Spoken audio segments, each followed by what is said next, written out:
ओम नमो भगवते वासुदेवाय। नमस्कार। न्याय वैशेषिक दर्शन की मूक्स की कक्षाओं में आपका सादर स्वागत है। हम इस समय न्याय दर्शन की दृष्टि से प्रमाण के स्वरूप का विवेचन कर रहे हैं, जिसमें हमने प्रत्यक्ष प्रमाण, अनुमानक प्रमाण एवं उपमानक प्रमाण के स्वरूप का परिचय आपको दे दिया है। इसी क्रम में हम शब्द प्रमाण के स्वरूप का परिचय आपको देंगे। शब्द प्रमाण का लक्षण करते हुए महर्षि गौतम लिखते हैं, आप्तोपदेश शब्द। आप्त व्यक्ति के द्वारा दिया गया उपदेश ही शब्द प्रमाण है। आप्त कौन? कई यथाभूत से अर्थ से उपदेष्टा।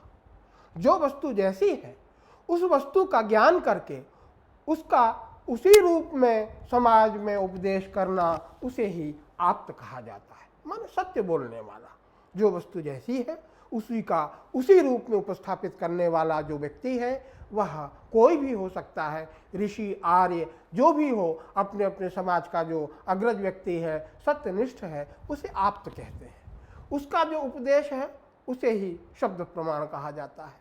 उपदेश अर्थात वाक्य प्रयोग। अतः आगे शब्द प्रमाण का लक्षण किया गया, आप्त वाक्यम शब्द। वाक्य क्या है? कई आकांक्षादिवत पद समूहो वाक्यम। आकांक्षादि से युक्त जो पदों का समूह है उसे वाक्य कहते हैं। पद क्या है? कहा शक्तम पदम। अर्थबोधक शक्तिवद वर्ण समूह पदम। अर्थ का उपस्थापक जो शक्ति है उससे युक्त वर्ण समूह जो कि सुबंत और तिगंत होकर के उपस्थित होता है, वह पद कहा जाता है। पदों के समूह को वाक्य कहते हैं।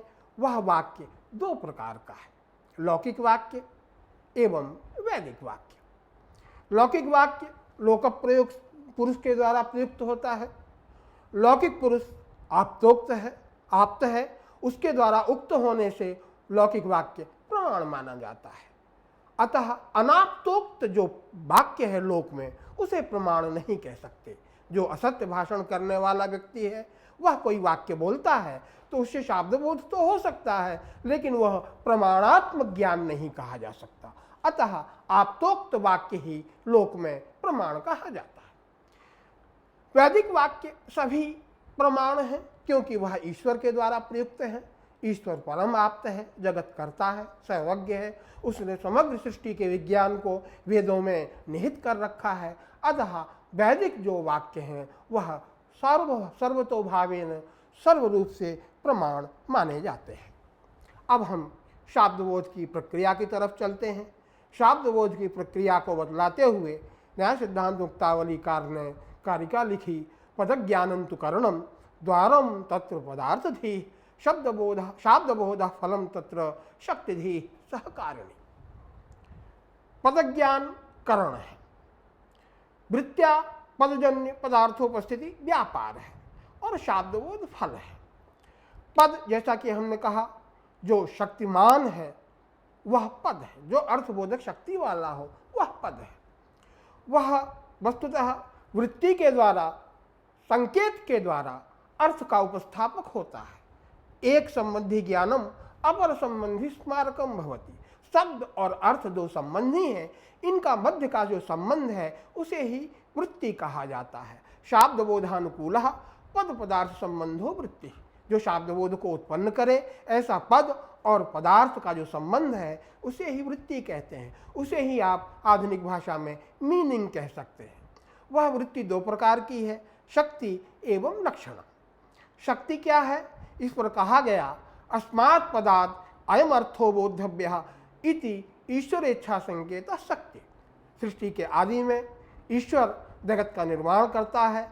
शब्द और अर्थ दोनों को उपस्थापित करके वही इस पद से इस अर्थ को जानना चाहिए। घटपद से घटरूप अर्थ, पटपद से पटरूप अर्थ, ऐसे तत्तद अर्थों का तत्तद शब्दों के साथ संबंध उपस्थापित करने वाला जो संकेत है वह ईश्वरेच्छा रूप है, उसे ही हम शक्ति कहते हैं। लौकिक जो नवीन पद बनते हैं, उन पदों के द्वारा किन्हीं नवीन अर्थों की अगर उपस्थिति कहते हैं तो वहाँ लौकिक पुरुष की इच्छा शक्ति संकेत के रूप में गृहीत होती है। ऐसे पदों को हम परिभाषा कहते हैं, पदों को पारिभाषिक कहते हैं और उस वृत्ति को परिभाषा कहते हैं। अब शक्ति के बाद दूसरी वृत्ति है लक्षणा, इसे गौणी वृत्ति कहते हैं। लक्षणा का लक्षण करते हुए लिखा गया शक्य संबंधो लक्षणा। शक्यार्थ जो है, जो कि शक्ति के द्वारा गृहीत है, उसके साथ अगर किसी दूसरे अर्थ का अन्वय नहीं हो पा रहा है तो हम लक्षणा से शक्य संबंधी अर्थ का ग्रहण करते हैं। अतः शक्यार्थ संबंध को ही लक्षणा कहा गया। जैसे गंगायाम घोषा, गंगा किसे कहते हैं? कहें भगीरथ रथ खाता वच्छिन्न जल प्रवाह। भगीरथ के रथ के द्वारा जो खात एक भूमि भाग है उसमें प्रवाहित जो जल है, उस प्रवाह को हम गंगा पद का शक्यार्थ मानते हैं। घोष घर है, क्या गंगा के प्रवाह में घर हो सकता है? नहीं हो सकता। इसलिए जो मुख्य अर्थ है उसमें अन्वय की अनुपपत्ति है, मुख्य अर्थ का बाध है। तब हम तात्पर्यार्थ लेते हैं कि गंगा पद से कहने वाला प्रवाह को नहीं, अपितु गंगा का जो अव्यवहित तट है उसे कहना चाह रहा है। अतः जो शक्यार्थ गंगा प्रवाह, उसका संबंधी जो तीर, गंगा पद से लक्षणा के द्वारा उस तीर का अर्थ ग्रहण करते हैं और फिर गंगा तटे घोषः, यह शाब्द बोध हम लक्षणावृत्ति के द्वारा ग्रहण कर लेते हैं। अब हम शाब्द बोध के सहकारी कारणों की तरफ आगे बढ़ते हैं।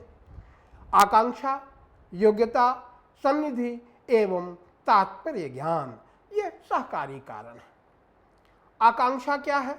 तो आकांक्षा का लक्षण करते हुए कहा गया पदस्य पदांतर व्यतिरेक प्रयुक्त अन्वयानुभावकत्वम आकांक्षा। पद का दूसरे पद के बिना अपने अर्थ का उपस्थापक होते हुए भी अन्वय बोध माने वाक्यार्थ बोध का जनक न होना, यही आकांक्षा है। क्रिया कारक वाचक पद परस्पर साकांक्ष होते हैं। क्रियापद के बिना कारक पद अपना अर्थ ग्रहण नहीं करा पाता, उसी तरह कारक पद के बिना क्रियापद भी स्वातंत्र्य अपना अर्थ ग्रहण नहीं करा सकता। जैसे हमने कहा द्वारम, तो पिधेहि जब तक नहीं कहेंगे तब तक द्वारम पिधेहि यह अर्थबोध नहीं हो सकता। घटम कहेंगे तो आनय कहेंगे तब वाक्य बनेगा और घट मानय इत्याकारक शाब्द बोध होगा। तो परस्पर पदों में आकांक्षा होती है और साकांक्ष पदों का जो समूह है वही वाक्य बनता है, उसी से वाक्यार्थ बोध होता है। अतः पदों की परस्पर आकांक्षा यह आवश्यक कारण है। इसके बिना गौ, अश्वः, पुरुषो, हस्ती ये पदों का समूह तो है, लेकिन आकांक्षा ना होने से यहाँ कोई वाक्यार्थ बोध नहीं होता। दूसरा सहकारी कारण है योग्यता। योग्यता का लक्षण करते हुए कहा गया अर्थाबाधो योग्यता। पदार्थों का जो परस्पर संबंध है उसका बाध नहीं होना चाहिए। दो पदार्थ उपस्थित हैं, अगर उन पदार्थों का परस्पर संबंध प्रत्यक्ष प्रमाण से बाधित है तो फिर वह पदार्थों का उपस्थापन वाक्यार्थ बोध को उपस्थापित नहीं कर सकता। जैसे बन्हिना सिंचति, यहाँ बन्हिना में तृतीया है, करण है, उसके द्वारा सेक करता है। अब जल से सेक होता है, सेक करना तो जल में प्रत्यक्ष से गृहीत है, बन्ही में गृहीत नहीं है। तो सेक करणत्व रूप जो अर्थ है उसका बाध है, अबाध नहीं है। तो ऐसे अर्थ जो परस्पर संबद्ध हो सके उन्हीं को उपस्थापित करते हुए वाक्य वाक्यार्थ बोध के जनक होते हैं। अगर वो पदार्थ परस्पर संबद्ध नहीं होते, उनके संबंध का बाध है, तो वहाँ वाक्यार्थ बोध नहीं होता। अतः योग्यता भी कारण है। तीसरा कारण है सन्निधि।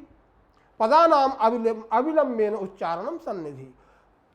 समुचित समय से पदों का उच्चारण हमें करना चाहिए। अगर विलंब से हम सब पदों का उच्चारण करेंगे तो परस्पर संबद्ध न होने से वाक्यार्थ बोध नहीं हो पाएगा। तात्पर्य ज्ञान, वक्ता की इच्छा।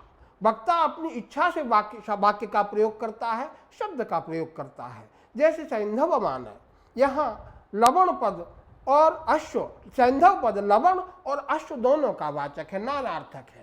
अब यहाँ प्रकरण के आधार पर वक्ता की इच्छा का ग्रहण होता है। अगर हम भोजन प्रकरण में सैंधव मानव कहेंगे तो वहाँ लवण का ग्रहण होगा, और युद्ध के प्रकरण में अगर सैंधव मानव कहेंगे तो वहाँ अश्व का ग्रहण होगा। तो वक्ता की इच्छा जो है वो तात्पर्य रूप में गृहीत होती है। यह शब्द प्रमाण आप्तोपदेश रूप है वो द्विविध है, जैसा कि सूत्रकार कहते हैं सा द्विविधो दृष्टादृष्टार्थत्वात्। दृष्टार्थ जिस शाब्द बोध का अर्थ लोक में दिखाई दे ऐसा जो शब्द प्रमाण है वह दृष्टार्थ कहा जाता है। जैसे गाम आने इत्यादि वाक्य, यहाँ गाय भी दिखाई दे रही है, उसके आनयन की क्रिया भी दिखाई दे रही है। अदृष्टार्थ जिस वाक्य के अर्थ को हम लोक में ना दे सकें ऐसे वाक्यार्थ को हम अधिष्ठार्थ वाक्यार्थ कहते हैं और ऐसे शब्द प्रमाण को अधिष्ठार्थ शब्द प्रमाण कहते हैं।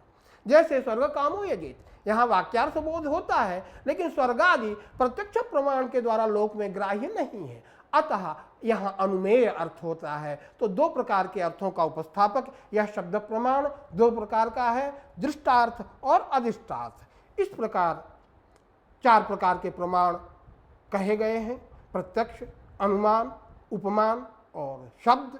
इन प्रमाणों के द्वारा चार प्रकार की प्रमाएं उत्पन्न होती हैं, प्रत्यक्ष, अनुमिति, उपमिति और शाब्द। इस प्रकार से हमने प्रमाणों का स्वरूप का परिचय जाना। इति शम। नमो नमः, नमो नमः, नमो नमः।